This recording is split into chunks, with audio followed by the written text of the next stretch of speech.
अजून एक महत्त्वाचा अपडेट बघूया।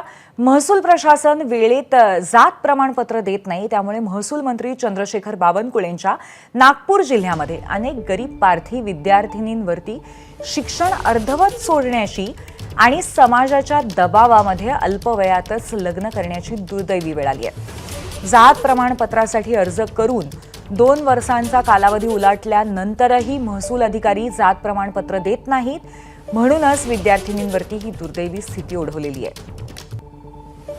समाजामध्ये मुलींना फारसा शिक्षण देण्याची सध्या तरी परंपरा नाही किंवा बरेचसे पालक मुलींना शिक्षण देत नाही। मात्र या चौघ्या बहिणींनी उच्च शिक्षण प्राप्त केलं, मात्र फक्त त्यांना जात प्रमाणपत्र मिळत नाही आहे आणि त्यामुळे त्यांना शिक्षण सोडण्याची वेळ आलेली आहे।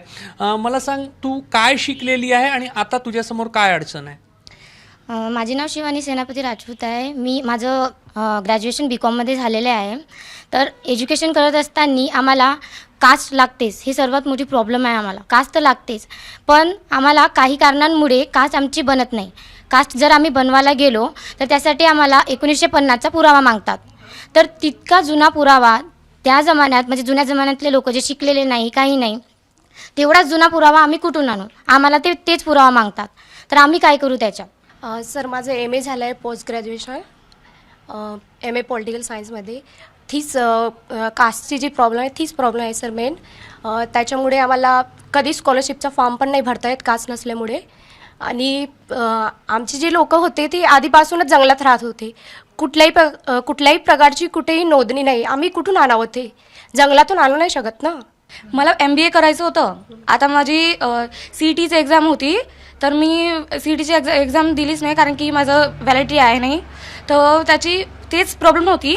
त्याची fees more than 1 lakh 2 lakh sir म्हणत होते की मोर दॅन 1 लाख 2 लाख आहे।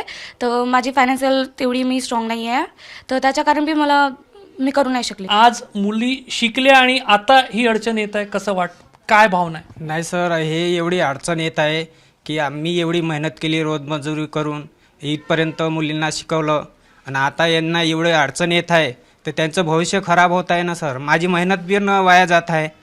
अनिल, मला सांगा, काही इतर तालुक्यांमध्ये किंवा इतर जिल्ह्यांमध्ये याच्यावर काही उपाय काही अधिकाऱ्यांनी केले आहे का? गावात जाऊन, बेड्यावर जाऊन अधिकाऱ्यांनी जाऊन त्याची चौकशी करावी आणि त्या आधारात हे खरोखर पारधी आहे किंवा नाही असं जर प्रांत अधिकाऱ्यांचं जर तिथं समाधान होत नसेल तर मग त्यांनी देऊ नये। परंतु जर त्यांना वाटलं की खरोखर हे पारधी समाजाचे आहे आणि हे यांच्याकडे सरच ज्या काही प्रश्न असेल त्यांनी ते प्रश्न विचारावे।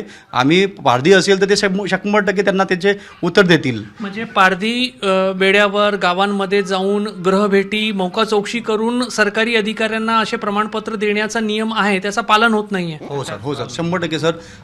आम्ही तसं अशी विनंती केली होती कदम साहेबांना। कदम साहेबांनी, खंडाळी साहेबांनी त्या विनंतीला मान देऊन प्रत्येक बेड्यावर जाऊन त्याची चौकशी केली आणि तिथल्या उमरेड तालुक्याच्या सर्व बेड्यातल्या पारधी समाजातल्या विद्यार्थ्यांना जात प्रमाणपत्र प्रोव्हाइड केले। ग्रहभेटी आणि मौका चौकशी करून जात प्रमाणपत्र देण्यात यावं, हा जो काही एक नियम आहे त्याचा पालन पारधी समाजांसंदर्भात करण्याची गरज आहे। कॅमेरामॅन अतुल हिरडेसह रजत वसिष्ठ, ABP माझा, शेषनगर, नागपूर। पारधी बहिणींच्या या शिक्षणाचा प्रश्न अतिशय महत्त्वाचा आहे, त्याची योग्य पद्धतीने दखल घेतली जाईल अशी आपण आशा करूया। ABP माझा, उघडा डोळे बघा नीट।